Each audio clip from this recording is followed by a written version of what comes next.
Hello मित्रांनो, तर आज आम्ही जातो तळाशील बीचवरती. तर तळाशील बीच तुमका माहीत नसतं सांगते, मालवणपासून 20 किलोमीटर हा तळाशील बीच. तर त्या बीचवर आम्ही जातो. तर जाऊचं कारण एवढंच की आमका फिराक जाऊचं होता, खूप दिवस गेलो नाही. तर मी आणि परेश गेलो तळाशील बीचवर. थंयच आपल्या मित्राचं पण घर आहे. तर त्याचे टेंट हाऊस आहेत ते बघू गेलं आहे. मग खूप दिवस असं काहीतरी बघलेलं नाही वेगळा, आणि खूप दिवसांनी सांगलेलं आहे की टेंट हाऊस बघून जा. तर मी गेलो आहे वाईज टेंट हाऊस बघलं आहे. तर मस्तपैकी टेंट हाऊस होते. वाईज झोपलं आहे त्या टेंट हाऊसमध्ये. तर दुपार होती म्हणून वाईज गरम वाटा होता, पण संध्याकाळचा एकदम थंड वाटतं. फॅन बिनची अजिबात गरज नाही. तर चार्जिंग सॉकेटची पण ते सोय केलेली आहे. जर तुमचे मोबाईल असतील तर चार्ज करू शकतास. तर ह्यो असो टेंट हा.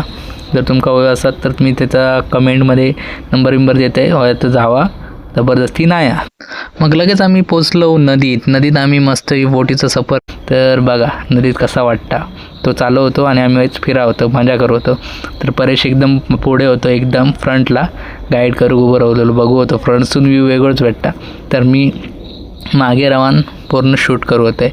नंतर मी म्हटलं आता शूट झाला बाजूक ठेव, आणि मी डायरेक्ट स्टेअरिंग घेतले हातात.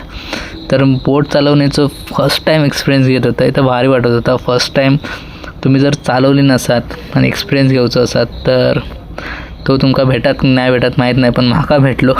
तर मी तो एक्सपिरियन्स घेतला आहे, प्रॉपर चालवलं आहे बोट, भारी वाटला. तुम्ही पण बोट चालवलंस की नाही चालवलंस तर नक्की सांगा मला कमेंट करून. आणि फायनली आमचा सगळा झाला फिरान. पूर्ण नदी फिरल्यानंतर आम्ही घरा गेलो. मग मस्त की घावण्यार आणि उचल ताव मारलं आहे आणि झोपान गेलं आहे. Bye take care.